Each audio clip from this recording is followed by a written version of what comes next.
तो यार अब तो ऑफिशियली अनाउंस कर दिया गया है कि 2021 में जस्टिस लीग का स्नाइडर कट रिलीज कर दिया जाएगा। और तब से ही कई लोग पूछ रहे हैं कि जस्टिस लीग तो पहले ही रिलीज हो चुकी है, अब ये स्नाइडर कट क्या बला है और इसमें अलग क्या होगा, क्या डिफरेंट होगा।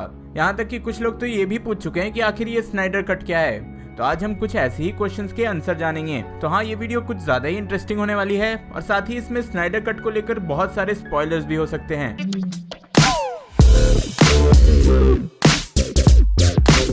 तो सबसे पहले मेन क्वेश्चन पे आते हैं कि स्नाइडर कट है क्या, क्योंकि कई लोग कमेंट में पूछ रहे थे और सबको कमेंट में रिप्लाई करना पॉसिबल नहीं है। तो ये बहुत ही सिंपल है। जैक स्नाइडर जस्टिस लीग की शूटिंग कर रहे थे और लगभग इस मूवी की शूटिंग कंप्लीट ही हो गई थी और पैरेलली वीएफएक्स पे काम भी चल रहा था, लेकिन कुछ पर्सनल रीजंस की वजह से उन्हें बीच में ये मूवी छोड़नी पड़ी। टू बी एग्जैक्ट, उनकी बेटी ने सुसाइड कर लिया था, जिसकी वजह से वो मूवी कंटिन्यू नहीं कर पाए। तो ऑब्वियसली वार्नर ब्रदर्स का इस मूवी पे बहुत ज़्यादा पैसा लगा हुआ था, तो वो रुक नहीं सकते थे। इसके लिए जैक स्नाइडर के जाने के बाद उन्होंने जॉश व्हीडन को हायर किया इस मूवी को कंटिन्यू करने के लिए।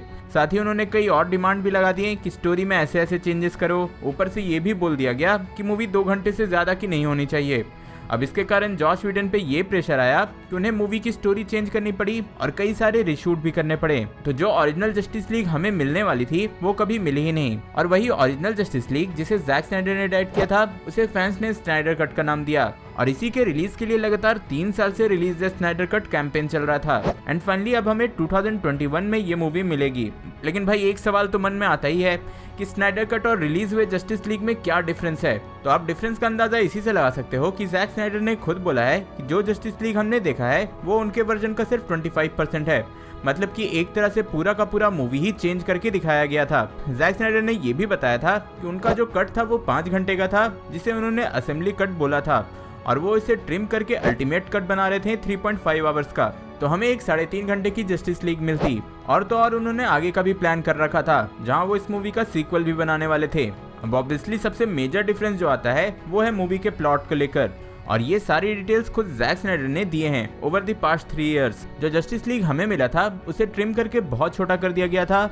अब इसी में सबसे ज्यादा मेजर इशू हुआ। फॉर एग्जांपल अगर एवेंजर्स की फर्स्ट मूवी की बात करें, क्योंकि इसे भी जॉस व्हीडन ने डायरेक्ट किया था, तो यहाँ सारे कैरेक्टर्स की बैक स्टोरी हमें पहले से पता थी, या कम से कम हमने इन कैरेक्टर्स को पिछले मूवीज में तो देखा ही था। लेकिन जस्टिस लीग के साथ ऐसा नहीं था। यहाँ 3 नए कैरेक्टर्स को इंट्रोड्यूस किया जाने वाला था, साइबॉर्ग, फ्लैश और एक्वामैन, जिनके बारे में किसी को कुछ नहीं पता था, ना ही इनकी बैक स्टोरी पता थी। सो बेसिकली ये तीनों ही अंडर डेवलप्ड कैरेक्टर थे, जिनके बारे में बिना बताए ही स्टोरी को प्रोग्रेस होता रहा। इन रिजल्ट ऑडियंस इन तीनों कैरेक्टर से कनेक्ट नहीं हो पाए। वहीं दूसरी तरफ जैक स्नाइडर इस बात को अच्छे से जानते थे कि उन्होंने अभी तक इन कैरेक्टर्स को इंट्रोड्यूस नहीं किया है, और उनके कट में इन तीनों को ही प्रॉपर स्क्रीन टाइम और कैरेक्टर डेवलपमेंट मिला था।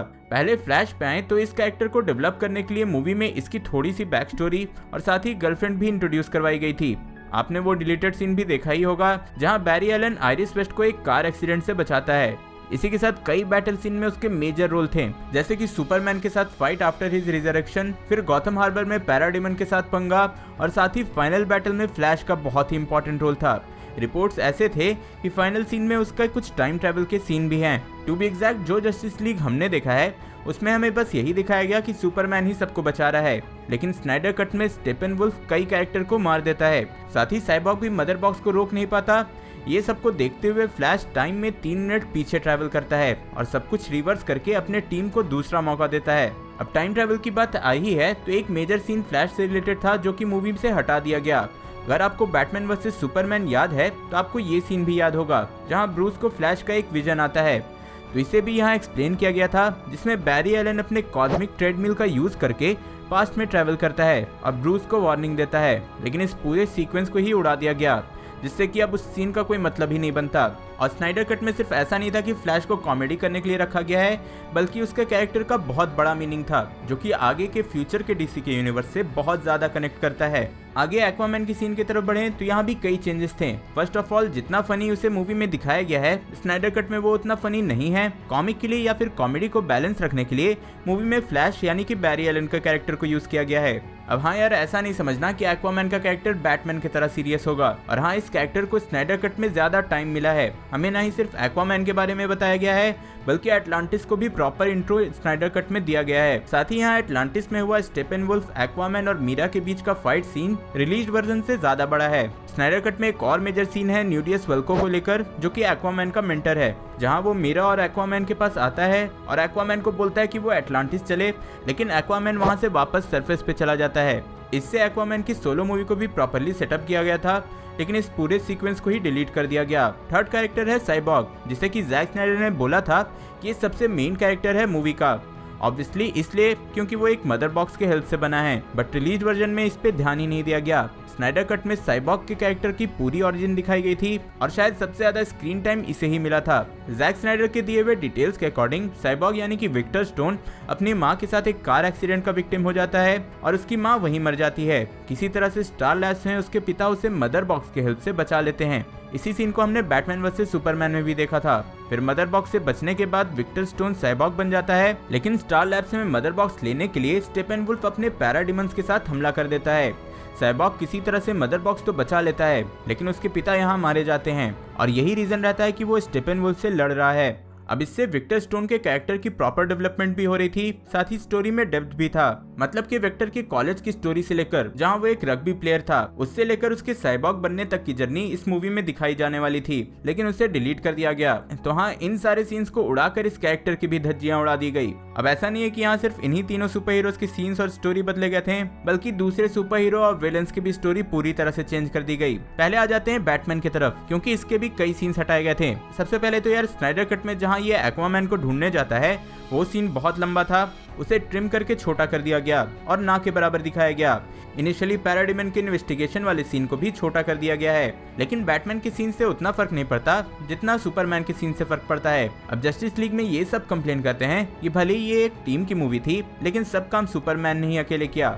अगर बाकी टीम वाले नहीं भी होते तो सुपरमैन अकेले ही सबको ठिकाने लगा देता। लेकिन जैक स्नाइडर इस बात को अच्छे से जानते हैं कि एक ओवर पावर्ड कैरेक्टर को एक टीम में कैसे यूज किया जाए। तो हाँ, स्नाइडर कट में सुपरमैन को थोड़ा वल्नरेबल दिखाया गया है, जहाँ वो बहुत देर तक यही समझने की कोशिश करता है कि भाई हो क्या रहा है। सेकंड मेजर चेंज रहा उसका सूट। जैक स्नाइडर के सुपरमैन का सूट ब्लैक होने वाला था, वो इसलिए ताकि वो ज्यादा से ज्यादा सोलर एनर्जी एब्जॉर्ब कर पाए। अब कई लोग बोल रहे होंगे कि वंडर वुमन का क्या, कहीं उसको बस ग्लैमर के लिए तो नहीं डाल दिया गया। तो यार वही तो सबसे मेन कैरेक्टर थी, क्योंकि यार उसने ही स्टेपेनवुल्फ को मारा था स्नाइडर कट में। जी हाँ, जैक स्नाइडर ने खुद एक कॉन्सेप्ट आर्ट शेयर करते हुए रिवील किया था कि जब फ्लैश टाइम में 3 मिनट पीछे ट्रैवल करता है तो सबको थोड़ा एक्स्ट्रा टाइम मिलता है। इसी 3 मिनट में एक्वामैन ट्राइडेंट से स्टेपेनवुल्फ पे हमला करता है और सुपरमैन उसे एक जोर का पंच देता है, और जब वो हवा में ही रहता है तो वंडर वुमन अपने शॉट एथीना से उसका सर उड़ा देती है। तो हाँ, स्नाइडर कट में सिर्फ सुपरमैन पे फोकस नहीं किया गया, बल्कि पूरे टीम पे फोकस किया गया है। अब यार ऐसा नहीं है कि सिर्फ सुपर हीरो के सीन्स ही डिलीट किए गए हैं, सुपर विलेंस को भी पूरा कॉन्सेप्ट चेंज कर दिया गया है। अगर स्टेपेनवुल्फ और डार्क साइड में आए तो हमें रिलीज जस्टिस लीग में बस ये दिखाया गया कि मेन विलेन स्टेपेनवुल्फ है और डार्क साइड का कोई कुछ बताया ही नहीं गया। बट स्नाइडर कट में स्टेपेनवुल्फ डार्क साइड के लिए ही काम कर रहा था। स्टार्टिंग में हुआ इन्वेजन सीन अगर आपको याद हो तो उसे भी स्टेपेनवुल्फ ने नहीं बल्कि डार्क साइड ने लीड किया था, और मूवी में उसके मेजर सीन्स थे। बीच में भी कई जगह उसके कैमियो थे, और सबसे मेजर था फाइनल बैटल के बाद वाला सीन, जो कि सीधे जस्टिस लीग 2 को एस्टैब्लिश करने वाला था। इस सीन में जब वंडर वुमन स्टेपेनवुल्फ का सर काट देती है तो वो कटा सर बूम ट्यूब के थ्रू सीधा डार्क साइड के पैर के पास गिरता है और हमें उसका एक प्रॉपर लुक मिलता है, जिसके बाद बूम ट्यूब बंद हो जाती है और मूवी का एंड होता है। लेकिन सेकंड मूवी का या डार्क साइड का कोई भी हिंट हमें इस मूवी में नहीं दिया गया। डार्क साइड के हिस्ट्री को भी मूवी में अच्छे से एक्सप्लोर किया गया था, जहां डायना यानी कि वंडर वुमन रिवील करती है कि उसने जब अर्थ पे एंटी लाइफ इक्वेशन के लिए पहली बार हमला किया था तब उसका नाम यूक्सैस था, और उस वॉर को, उस इन्वेजन को रोकने के लिए ओल्ड गॉड्स, ह्यूमंस, एटलांटियंस, अमेजन्स और लैंटन्स को एक साथ आना पड़ा था। अब लैंटन्स की बात आई है तो इसमें कुछ और नए कैरेक्टर्स भी देखे गए थे। सबसे पहले तो ऑब्वियसली हेल जॉर्डन का ग्रीन लैंटर्न, फिर रायन चोई जो कि आगे चलकर सुपर हीरो एटम बनता है। अगर भाई डीसी की टीवी सीरीज देखते हो तो आपको एटम के बारे में भी पता होगा। आप बस ऐसा समझ लो कि इसके पावर्स एंटमैन की तरह हैं। देन हमें मार्शियन मैन हंटर भी दिखने वाला था, जो कि और कोई नहीं बल्कि जनरल सॉनविक थे, जिन्हें हमने पहले ही मैन ऑफ स्टील और बैटमैन वर्सेस सुपरमैन में देखा है। अगर कुछ और छोटे छोटे चेंजेस की बात करूं तो मूवी का पूरा कलर टोन भी चेंज था, जो कि हमने इनिशियल ट्रेलर में देखा था, और उसके बाद जो इसका बैकग्राउंड म्यूजिक था वो हंस जिमर के द्वारा दिया गया था, और शायद वही हमें स्नाइडर कट में भी देखने को मिलेगा। तो हाँ, ऐसे कई सारे और भी सीन्स हैं और छोटे छोटे चेंजेस हैं। मैंने तो बस यहाँ मेजर चेंजेस के बारे में बताया है, जिसके बारे में खुद जैक स्नाइडर ने डिटेल दिए हैं। तो हाँ, जो लोग पूछ रहे थे या सोच रहे थे कि आखिर जैक स्नाइडर का कट क्यों देखें, तो वो एक बिल्कुल ही अलग मूवी है जो कि आपको बिल्कुल ही अलग एक्सपीरियंस देगी। तो भाई लोग, ये था स्नाइडर कट के डिटेल्स। होप सो कि आपको पसंद आया होगा। टारगेट करते हैं 18,200 लाइक्स की, तो अपने सुपर फिंगर्स का यूज करो और वीडियो लाइक करो एंड यार अपने फ्रेंड्स के साथ जरूर शेयर करो। और ऐसी और कंटेंट के लिए चैनल को सब्सक्राइब करो। बैटमैन की सिनेमैटिक हिस्ट्री जानने के लिए ऊपर वाली वीडियो देखें और जोकर की कॉमिक बुक स्टोरी जानने के लिए नीचे वाली। मैं जल्दी और नए वीडियो लेकर आऊंगा। टिल देन, बी देसी, बी नर्ड।